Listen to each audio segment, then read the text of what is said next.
दोस्तों, कैसे हैं आप लोग। उम्मीद करता हूं आप लोग अच्छे होंगे और अच्छे स्टडी कर रहे होंगे। मेरा नाम है एमडी नामद और हमारे नई यूट्यूब चैनल देख रहे हैं लॉजिक अकेडमी। दोस्तों, आज की इस वीडियो में सीखेंगे समांतर क्रम, यानी इसी का दूसरा नाम है क्या हमारा पार्श्व क्रम। इंग्लिश से बोलते हैं पैरेलल ग्रुपिंग। ये बहुत ही मोस्ट वीआई है और ये अगले हम पढ़ेंगे श्रेणी क्रम। ये दोनों में से चांस है एग्जाम में पूछने का। ये 2 नंबर पे ये तो 100% होता है कि आ सकता है। अगर आपको ये आप कंप्लीट कर लेंगे तो आपका 2 नंबर पक्का हो जाएगा। आज के इस वीडियो में अंत तक जरूर बने रहें। और हमारे चैनल पे न्यू है तो सबसे पहले हमारे चैनल को सब्सक्राइब कर दे और बेल आइकन को दबाना भूलें। इससे ये होगा जब भी वीडियो हमारा अपलोड हो तो सबसे पहले आप तक नोटिफिकेशन पहुंचे। चलिए बिना देर की हो वीडियो को स्टार्ट करते हैं। चलिए पहले दोस्तों, आज हम सीखेंगे कि समांतर क्रम या पार्श्व क्रम किसको बोलते हैं।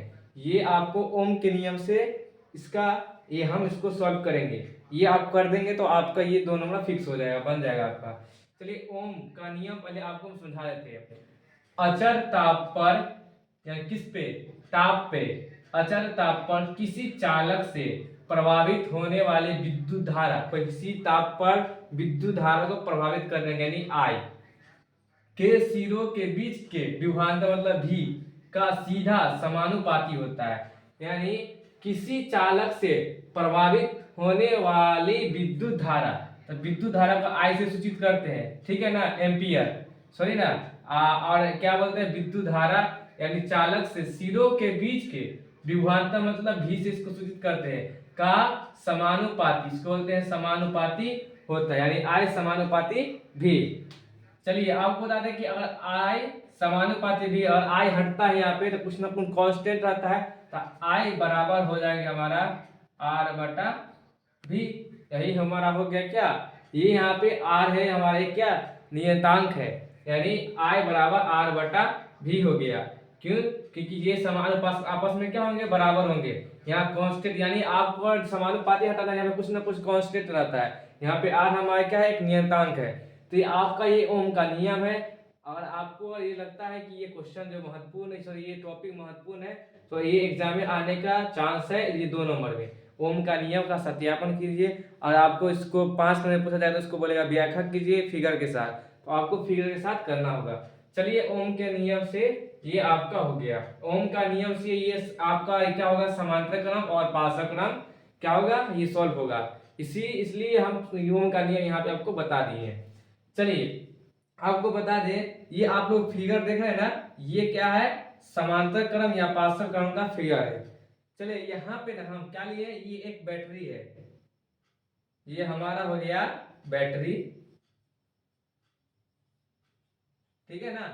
और बैटरी के यहाँ पे स्विच है, यहाँ पे पॉजिटिव और नेगेटिव लगा हुआ करंट, इलेक्ट्रिक तार होता है वही, यानी यहाँ से स्विच है, यहाँ पे बैटरी है, ये क्या भी हमारा विभवांतर है, ठीक है। और जब इसको स्विच को दबाए ना हम, यहाँ से स्विच को दबा दिए, इससे क्या हुआ, इससे इस तरह क्या हुआ, विद्युत धारा आई से करते इसको, इससे प्रभावित होते ही यहाँ से क्या हुआ, ये क्या हुआ, प्रतिरोध यानी आर को बोलते हैं प्रतिरोध और आई को बोलते हैं विद्युत धारा।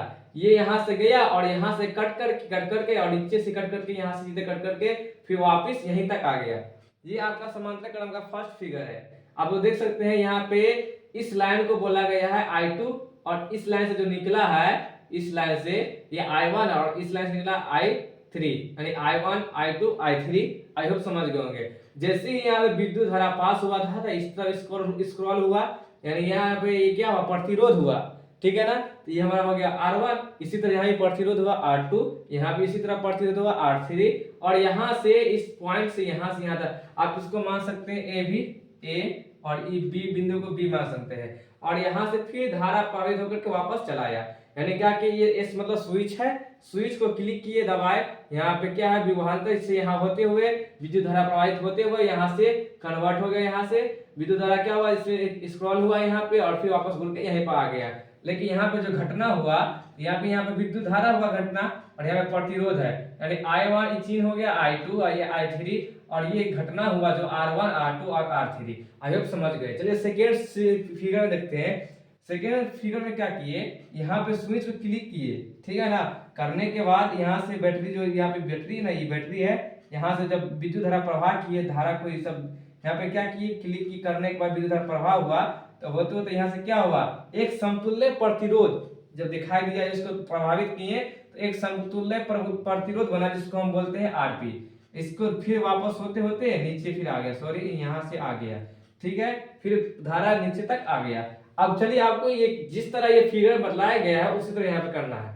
अब देखिए ये फिगर दिया हुआ है, आपको इसको प्रूव करना है, एक फॉर्मूला तैयार करना है। कैसे करेंगे, आपका ओम का नियम जो है, ओम के नियम क्या बोले कि अचर ताप पर किसी चालक से, अचर ताप पर किसी चालक से विद्युत धारा, यानी क्या होगा, इसी से क्या किए, विद्युत धारा प्रभावित किए, उसी चालक के सिरों के बीच, सीधा ये हुआ, सिरों के बीच का सीधा क्या होगा, आपस में समानुपाती यानी बराबर होंगे। चलिए ओम के नियम से लगा दिए। अब देखिए क्या हुआ, सीधा समानुपाती, यानी देख सकते हैं यहाँ पे I1, यहाँ पे इसका है समानुपाती, किसके, इसका समानुपाती है विभवांतर के ना।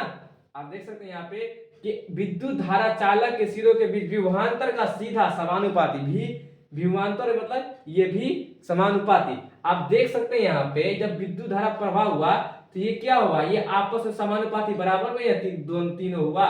देख सकते हैं आप, इसके चिन्ह के बराबर, ये यहाँ पे इसके चिन्ह की क्या है, बराबर, समतुल्य प्रतिरोध, सॉरी प्रतिरोध है R1 R2 और R3, और इसके चिन्ह की क्या है, समानुपाती है। अब देख सकते हैं यहाँ पे जब ओम का नियम लगा है तो देख सकते हैं यहाँ पे I1 बराबर किसके, विभवांतर के समानुपाती होता है। मतलब विभवांतर मतलब क्या, भी कर दिया बटा। आप देखिए प्रतिरोध हमारा यहाँ पे क्या है, R1, उसी तरह यहाँ I अवान्तर, यहाँ पे I2 कर दीजिए, अब V बटे क्या हो जाएगा हमारा R2, उसी तरह I3 कर दीजिए, तब क्या हो जाएगा V बटे R3। ये हमारा हो गया। आई होप ये समझ गए कैसे हुआ, ये ओम के नियम से ना हुआ। ओम का नियम कहना था अचर ताप पर किसी चालक से प्रभावित होने वाली विद्युत धारा चालक के सिरों के बीच के विभवांतर का सीधा क्या होगा, समानुपाती होगा। यानी विद्युत धारा I के सिरों के बीच विभवांतर मतलब भी का सीधा क्या होगा, समानुपाती होगा। तो यहाँ पे क्या किए, उसी तरह यहाँ समानुपाती आपस में बराबर किए। बराबर करने के बाद क्या किए, इसमें हम लोग देख सकते हैं यहाँ पे I1 plus I2 plus I3, इसको एक साथ कर सकते हैं क्योंकि समतुल्य प्रतिरोध है।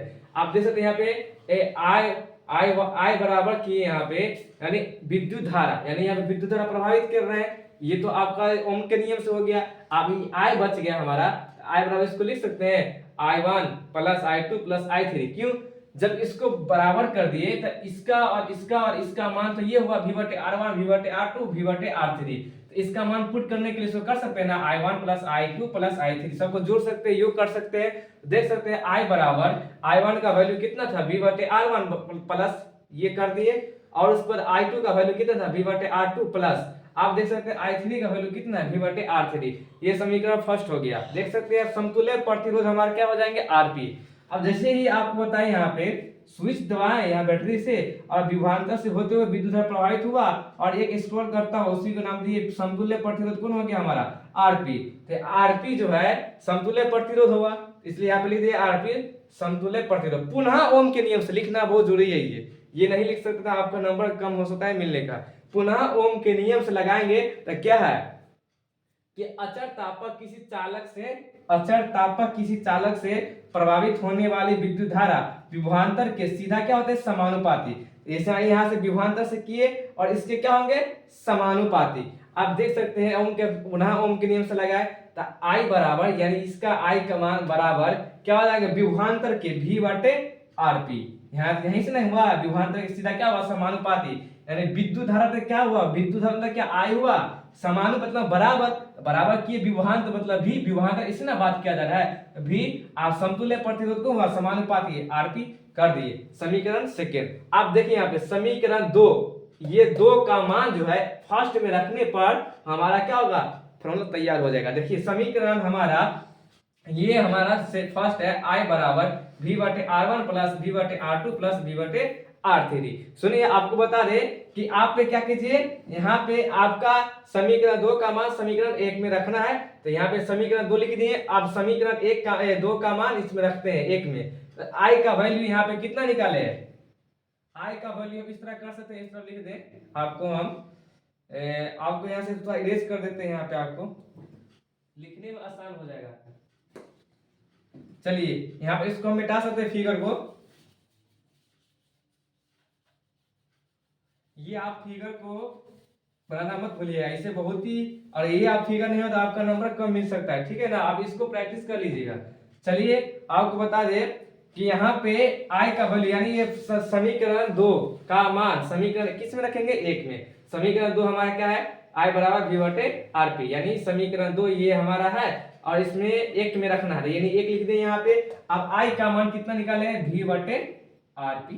क्यों, यहाँ पे समीकरण 2 ना था, समीकरण ये 2 था इसलिए ना v बटे आर पी लिखिए। समीकरण फर्स्ट ये था, फर्स्ट में रखेंगे इसका मान ना, ये यहाँ पे उतार दिए। आप देख सकते हैं यहाँ पे आई का वैल्यू यहाँ पे निकाले थे, यहाँ पे पुट कर दिए बराबर, बच गया क्या, v बटे आर वन प्लस v बटे आर टू प्लस v बटे आर थ्री। आप लोग क्या देख सकते हैं यहाँ पे हमारा v कॉमन है, तो v कॉमन का बराबर क्या हो जाएगा हमारा आर पी बराबर, इसमें भी देख सकते हैं v हमारा है कॉमन, 1 बटे क्या हो जाएंगे आर वन प्लस 1 बटे आर टू प्लस 1 बटे आर थ्री। अब देखिए आप समझिए कैसे हुआ, यहाँ पे v कॉमन लिए तो देख सकते हैं यहाँ पे v कॉमन लेने के बाद इसको बच गया क्या, v में 1 से गुना करेंगे, v एकम v बट गया, बच गया आर पी, लिख सकते हैं यहाँ पे ना v कॉमन हो गया। इसमें v कॉमन लिए तो बन गया, बच गया हमारा आई 1 बटे आर वन, इसमें इससे गुना कर दे, एक गुना करेंगे v एकम v बटे r one plus plus plus, इसी तरह इसको कॉमन ले लिए यहाँ पे, ये भी और ये भी क्या हो जाएगा, कैंसिल हो जाएगा। अब हमारा क्या आएगा सर, 1 बटे आर पी बराबर क्या हो जाएगा हमारा 1 बटे r one plus 1 by r two plus 1 by r three. इसको इस तरह भी कर सकते हैं, आर पी बराबर आई बटे आर वन प्लस आई बटे एक, सॉरी एक होगा, सॉरी मिस्टेक हो गया, 1 बटे आर वन प्लस 1 बटे आर टू प्लस 1 बटे आर थ्री, सॉरी मिस्टेक हो गया।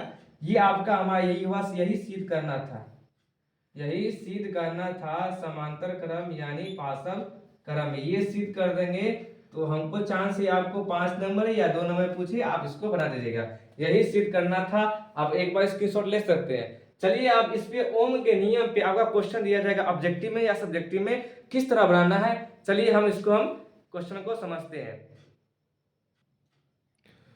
चलिए प्यारे दोस्तों, अब हमारा चलते हैं, हमारा अगला टॉपिक है, यानी क्वेश्चन हमारा जो है किस पे है, पार्शल क्रम या समांतर क्रम पे क्वेश्चन है। चलिए इसको हम सॉल्व करते हैं। चलिए पहले दोस्तों आपको यहाँ पे दिया हुआ है क्वेश्चन में 5, इसको बोलते हैं ओम, इसको बोलते हैं हम ओम, याद रखिएगा, इसको बोलते हैं ओम। इसी तरह एग्जाम क्वेश्चन रहता है 5 ओम 10 ओम और 30 ओम के प्रतिरोध मतलब आर का पार्शल क्रम में किया गया, सजाया गया है, तो इनके समतुल्य प्रतिरोध का मान ज्ञात करें। अरे समतुल्य प्रतिरोध क्या फॉर्मूला निकाले थे हम, यानी 1 बटे आर पी बराबर 1 बटे आर वन प्लस 1 बटे आर टू प्लस 1 बटे आर थ्री। देख सकते हैं यहाँ पे 1 बटे आर पी क्या है, समतुल्य प्रतिरोध। देखिए समतुल्य प्रतिरोध का क्या है, इसका मान बोला है ज्ञात करने के लिए। अब प्यारे बच्चों आपका ओम का नियम सत्या बताए थे आई समानुपाती भी, तो सॉरी उसका फॉर्मूला नहीं ऐसा होता है, 1 आई बराबर v बटे आर होता है, मिस्टेक से लिखा गया था उस टाइम। चलिए ये हो गया आपका ओम का नियम का था। आपको हम बता दें इसमें करेंगे क्वेश्चन इसी आधारित पे ये वाला फॉर्मूला लिखे हैं, तो पहले इसको सॉल्व करते हैं। तो किसका दिया हुआ है, यानी ओम को आर से सूचित करते हैं, आर प्रतिरोध से क्या करते हैं, सूचित करते हैं। यानी प्रतिरोध का मतलब प्रतिरोध किसको बोलते हैं, आर को बोलते हैं ना, तो आर वन आर टू और आर थ्री का वैल्यू दिया हुआ है, तो यानी आर वन का वैल्यू यहाँ पे है 5 ओम, आर टू का वैल्यू यहाँ पे है हमारा 10 ओम और आर थ्री का वैल्यू हमारा है यहाँ पे 30 ओम।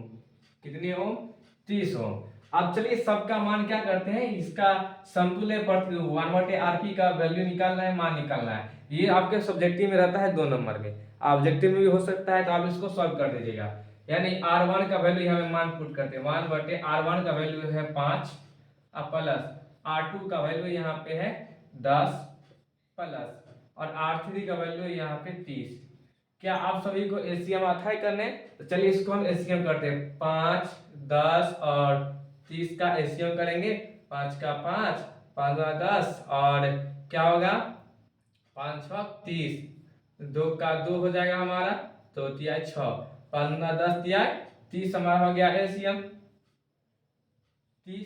अब इसको करते हैं हम, अब 5 6 30 यानी 5 में 6 से भाग लगाए तो 6 हुआ, 6 में 1 शून्य करेंगे 6 प्लस 10 दिया 30 यानी 3 एकम 3 प्लस 30 30 कैंसिल बच गया 1, सबको जोड़ देते हैं 6 3 9 1 10 बटा 30, क्या हो जाएगा हमारा 10 बटा 30, 10 का 10 10 दिया 30, यानी आपको बता दें यहाँ पे हम कि R1 बटे RP बराबर क्या हो जाएगा हमारा 1/3। क्या आप लोगों को क्रॉस मल्टीप्लाई करने आता है? तो यस और नो बता दीजिए और यस इसको क्रॉस मल्टीप्लाई कर दीजिए। तो RP एकम RP और बराबर क्या हो जाएंगे हमारा 3 एकम 3, यानी RP का वैल्यू यानी आंसर हमारा क्या हो जाएंगे 3, यही हुआ आपका आंसर। चलिए अब अगला क्वेश्चन है हमारा कि 2 ओमेगा सॉरी ओम बोल सकते हैं या ओमेगा ही बोल सकते हैं, तो 2 ओमेगा प्रतिरोध यानी R की 4 कुंडलियों को श्रेणी क्रम में क्या किया है सजाया है। ये एक कुंडली होगा यहाँ पे, सॉरी यहाँ एक कुंडली नहीं ये तो एक कुंडली होगा, एक कुंडलियों को श्रेणी क्रम में क्या करते हैं 64 विभवांतर की एक बैटरी से क्या करते हैं जोड़ते हैं, तो विद्युत धारा ज्ञात की यानी आई का मान ज्ञात करना है। चलिए आपको बता दें फॉर्मूला लिखाए थे ना ओम का नियम असत्यापन, ये ओम के नियम पे बनेगा। तो ओम का नियम क्या कहते हैं अचरता पर किसी धारा से प्रभावित करते हैं विद्युत धारा, उसके विभवांतर से 10 का समानुपाती होता है, यानी क्या था आई समानुपाती भी, यानी यहाँ पे आई बराबर क्या ये समानुपाती हटता था कुछ ना कुछ कांस्टेंट यानी v बटे r, यही फॉर्मूला था। यानी देख सकते हैं यहाँ पे कि प्रतिरोध यानी r का वैल्यू दिया हुआ है और v का वैल्यू यहाँ पे कितना दिया हुआ देख सकते हैं, r का वैल्यू हमारा यहाँ पे 2 ओम है और v का वैल्यू हमारा है 64 विभवांतर। चलिए I बराबर होता है फॉर्मूला v बटे r। चलिए v का हम वैल्यू रखते हैं, v का मान है हमारा 64 और r का वैल्यू हमारा है 2, इसको काटेंगे तो 2 का 2 32 दूना 34 क्या होगा 32 दूना 64, यानी I बराबर वैल्यू हमारा हो गया 32, यानी यही था विद्युत धारा ज्ञात करने के लिए I का मान, यही हमारा आंसर, यही आपका हुआ आंसर। हो सकता है आपको सब्जेक्टिव में दोनों में पूछ ले या ऑब्जेक्टिव में पूछ ले। आई होप आज की इस वीडियो में आप ये समझ गए होंगे। चलिए नेक्स्ट वीडियो में समझेंगे हम क्या श्रेणी क्रम किसको कहते हैं, यही मोस्ट VVI है और इससे बहुत ही सारा टॉपिक है। आपको उत्तल दर्पण और लेंस सूत्र बता चुके हैं। आवर्धन जब पूछेगा दर्पण में तो क्या हो जाएगा m बराबर v/u हो जाएगा, और जब लेंस सूत्र बोलेगा तो m बराबर माइनस v/u हो जाएगा। लेकिन जब क्वेश्चन किया जाएगा उस पर आधारित तो यानी m और आपको आवर्धन ज्ञात करना है तो सभी का मान माइनस v/u होगा। तो आई होप ये समझ गए होगा। चलिए मिलते हैं नेक्स्ट वीडियो इसी तरह के साथ, आज के लिए इतना ही। जय हिंद जय भारत।